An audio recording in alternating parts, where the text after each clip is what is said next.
It's almost as if the Spurs board think they're playing Fantasy Premier League this summer, with Eli Junior Kroupi rumoured to be the next player possibly through the door. And if that rumour turns to reality, and I think there's a pretty good chance that it does, it makes who we sign for that left wing position even more crucial. Because buying a left winger isn't just about buying the best individual player, it's about buying the player that complements Junior Kroupi and adds to the attacking threats that he already provides. I've analysed the 4 candidates that have been strongly linked with Spurs this summer: Omar Marmoush, Rafa Leao, Cody Gakpo and Savinho. Not just by judging them as an individual player, but more importantly by asking the question, which one, alongside Junior Kroupi, completes the puzzle? I have a framework that I use when assessing a player's suitability for a wide attacking role. And it's not only based on stats, but also on playing style, on tactical fit, and just on characteristics that I've observed when watching the player. In this video, I'm going to apply that framework to the 4 players I've just mentioned. And after the analysis, I'll give you the reasons why I think I've identified the best candidate who will perfectly balance the attack. And I'm really interested to see if you guys come to the same conclusion as I did. So let me know if you agree or disagree in the comments.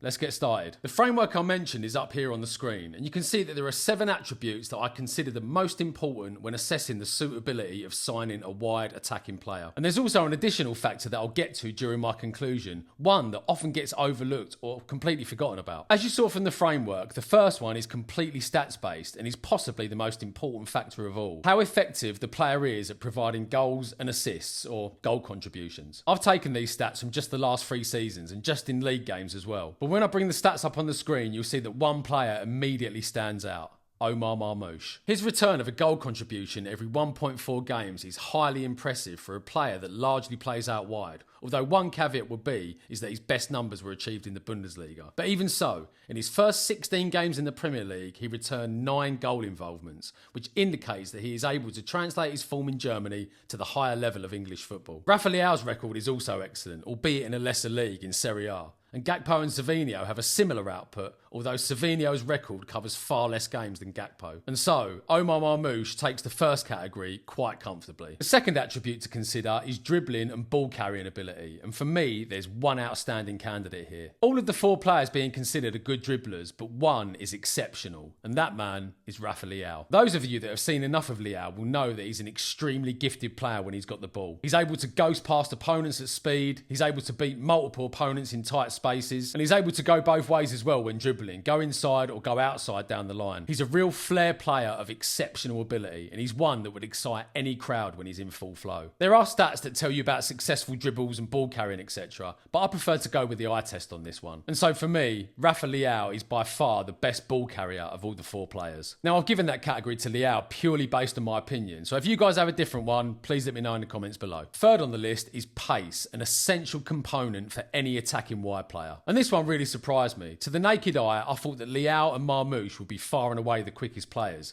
but the stats tell us something different. It turns out that Marmoush has the slowest recorded speed of all 4 players, with Cody Gakpo in second and Savinho in third. Don't get me wrong, all of these players are quick, but Rafa Leao is absolute lightning, and couple that with his dribbling and ball carrying abilities, he is a truly frightening prospect when he has space in front of him or when making runs in behind from deep. Gakpo in second place is probably the most surprising of all, given that he's a tall, physically imposing player, and so his speed and his pace in this context is highly impressive. But for this category, the numbers don't lie, and so Rafa Leao comes out on top again. Fourth on the list is physicality, and given that Junior Kroupi is still very young, still very slight in stature, adding some physicality alongside him in that front line would give the attack a really nice balance. To be brutally honest, I'm going to discount Savinho and Marmoush from this one straight away. I mean, don't get me wrong, they've proven that they can play and handle the physicality in the Premier League, but they rely more on their agility, their speed to manoeuvre away from defenders. Gakpo and Rafa Leao are more physically imposing and have the ability to barrel through the opponents and ride challenges a lot more effectively. And for me, Cody Gakpo takes this one. He's 6'3" tall, he's a big old unit, and he's proven over many seasons now that he can handle the hustle and the bustle of the Premier League. Rafa Leao's also a big guy, he's 6'2" tall, but from watching him, I think he's slightly less comfortable with getting involved in the physical side of the game when compared to Gakpo. Next up is work rate and ground covered, another crucial attribute for any winger playing in the Premier League or any level of football. Unless your name's Vinny Junior or Mohamed Salah, you have to work very, very hard if you play as a wide man. And again, just going by what I've observed when watching these players, some of these statistics surprise me a bit. What's not a surprise is that Rafa Leao is the least hard working of the 4, and it notes here that he famously plays with low intensity.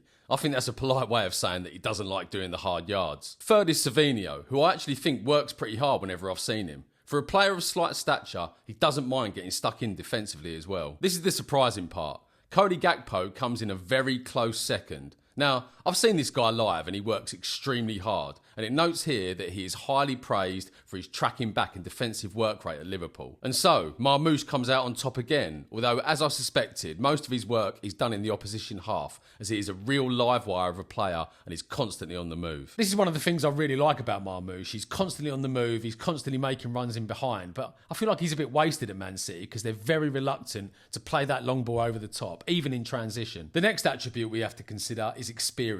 Now, I don't consider this to be one of the more important attributes, but in the context of playing alongside a 19-year-old striker, I think experience counts. There will be plenty of tough moments all the way through the season, and having those cool, experienced heads around you that have been there and done it will help immensely in moments of adversity. And if Junior Kroupi is the striker we end up signing, having experience around him becomes more of a factor than it would be if we were signing a more established player. When I talk about experience, I'm talking about number of international caps, number of trophies won, number of games played. In terms of international appearances, Cody Gakpo is by far and away the most established player, and his record for the Netherlands is pretty damn good. He performed very well at the World Cup, and every time I see him in a Dutch shirt, he plays with a real authority and looks an absolute class act. Considering their ability, Leao and Marmoush don't have great records when it comes to representing their country, and I think their numbers are actually pretty poor, considering their level of ability. Savinho is still very much a prospect at just 22 years old, and so his record will improve over time. Now, none of these players are serial trophy winners, but I think the fact that Gakpo has already won the Premier League, plus the fact that he was such an important part of that team a couple of seasons ago when they won it, really sways it for me. He's also made more international and domestic appearances than the other three players, and so the category must go to Cody Gakpo. The final one is a very important one in the context of playing for Spurs: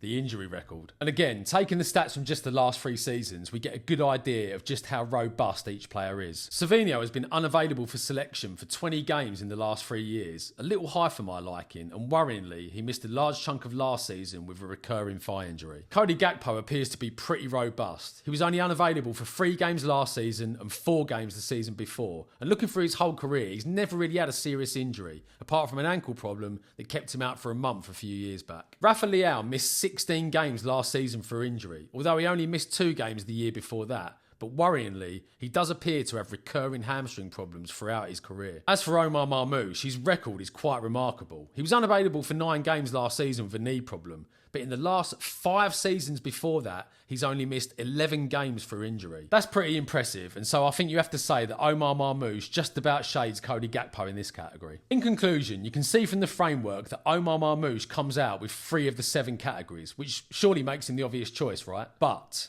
as I mentioned in the intro, stats and attributes are one thing, but how a player blends with the team around him is another factor entirely. And so for that reason, I don't think Omar Marmoush is the ideal candidate to play on the left wing alongside Junior Kroupi. I'm a big believer that all the best teams should be able to offer every type of attacking threat, every type of attacking combination, and be greater than the sum of their parts. And personally, I think the player that I've chosen offers more than the other 3 contenders. The reason I'm discounting Marmoush is this: yes, he's quick. Yes, he's lively. He seems to carry the greatest threat in terms of numbers, but my big problem with it is his physicality. When you've got the fairly diminutive Junior Kroupi up front, alongside Omar Marmoush, who again isn't physically powerful, I think the better defences in the league will be able to cope with that a lot better than if there was a physical player playing alongside Kroupi. The same applies to Savinho. He has a big advantage over the other 3 players in that the fact he can play off the left and off the right, and I love that versatility. But he's suffered with injury problems over the last couple of years, and he still doesn't offer that physicality I think we need if Junior Kroupi was our striker. Plus, let's not forget that the framework shows us that he's not the best player in any of the 7 categories. And also, his goals and assist record isn't really great since coming to the Premier League. He's still not a regular international player for a fairly average Brazil squad, and more importantly, is he 60 million quid's worth better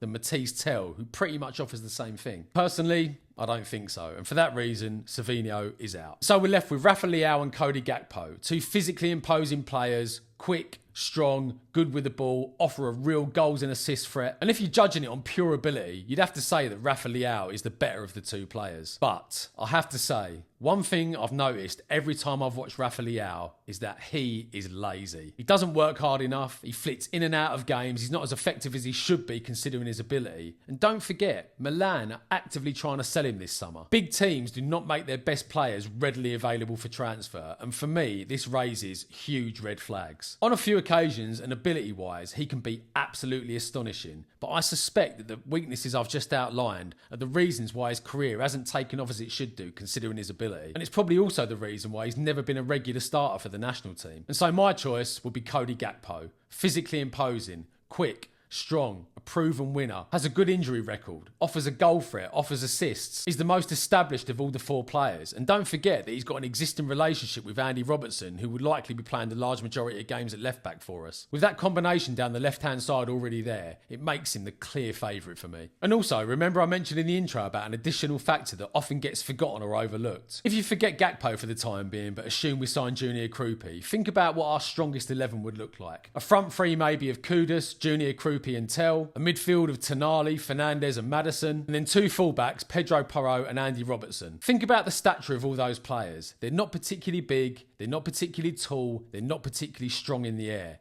That is a huge problem in both boxes. You're essentially down to 2 players, Jan-Paul van Hecke and Mickey van der Ven, to defend the box from high crosses, from set pieces, from corners. And in terms of attacking threat and going the other way, who's there to nod the ball in when Pedro Porro or Matisse Tell or Mohamed Kudus sticks a high ball into the box? And just imagine, God forbid, when we play against the boys from down the road, Set Piece FC, in the box they'll have Havertz, they'll have Saliba, they'll have Gabriel. They might have Calafiori in there as well, Hincapié. Mickey van der Ven and Jan-Paul van Hecke are not going to be able to take care of all of those guys in the box, and so it's a real weak link in the chain. Signing Cody Gakpo helps both problems. He can help defend in the box, he's tall, he's physically imposing, he's pretty good in the air. And then in an attacking sense, he's coming in at the back post to nod away those high crosses from Pedro Porro or from Kudus. It just makes perfect sense, and it's another reason why I think Cody Gakpo is the perfect left winger for us. And as for the attacking blend with Junior Kroupi and Mohamed Kudus, just think about it. It's mouth-watering. The unpredictability of Kudus, the pace, the finishing, the movement of Junior Kroupi, and the raw power of Cody Gakpo on the left-hand side. I would love to see it. Once we do sign our new striker and our new left winger, I'm planning to make a video covering all the various combinations we could use. I made a similar video about our midfield when it looked like we could be signing Tonali and Fernandes, which we have done now, and you can watch that video here. But until that video, or whichever one comes next, thanks for watching, and come on you Spurs.